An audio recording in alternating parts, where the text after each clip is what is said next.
ជាអ្នករកដាក់បដូរគ្រប់ទីជំរកអញរកក៏លរកមកនេះអញចង់បានឲ្យកប់ពពក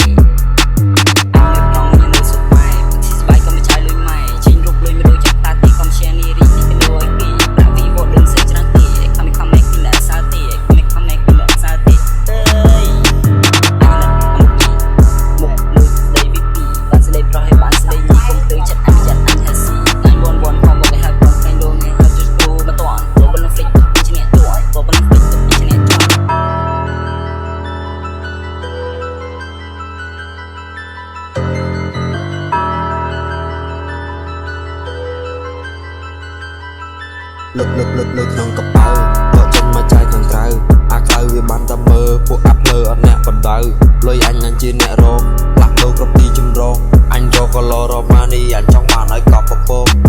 លើក្នុងកប៉ៅ